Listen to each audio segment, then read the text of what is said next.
Comme tous les jours sur le fleuve, Aloy Barinada pagaie dans son canoë. Il se déplace ainsi pour nourrir sa famille. Attraper suffisamment de poissons pour se nourrir est un réel défi ces derniers temps.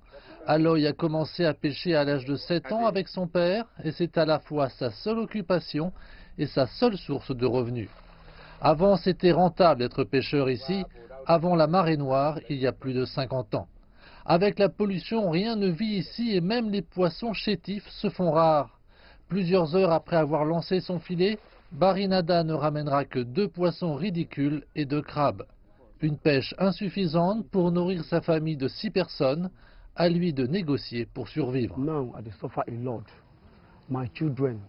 Maintenant, je souffre beaucoup et mes enfants ne peuvent pas aller à l'école. Certains ont dû abandonner. Avant la marée noire, les frais de scolarité de mes enfants étaient payés par mon entreprise de pêche. Mais maintenant, mes enfants n'ont rien à faire.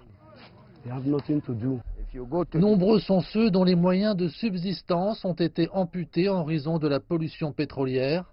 Christian Lekova, 52 ans, avait une aquaculture florissante, vendant du poisson élevé dans ses parcs.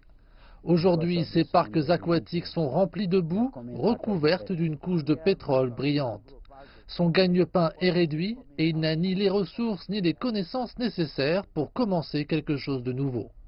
Il aimerait qu'un nettoyage rapide soit réalisé afin qu'il puisse commencer à reconstruire sa vie. Ils devraient être responsables, ils devraient payer et ils devraient nettoyer. S'ils ne nettoient pas, nos vies se détérioreront jour et nuit. Mais s'ils assainissent, tout le monde pourra aller en mer et en tirer quelque chose.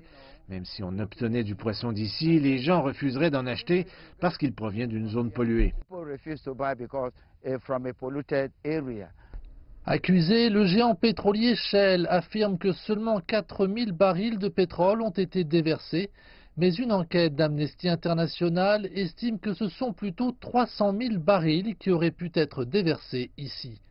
Selon un rapport sur les terres du programme des Nations Unies pour l'environnement, il pourrait falloir jusqu'à 30 ans pour restaurer complètement l'environnement pollué du royaume Ogoni.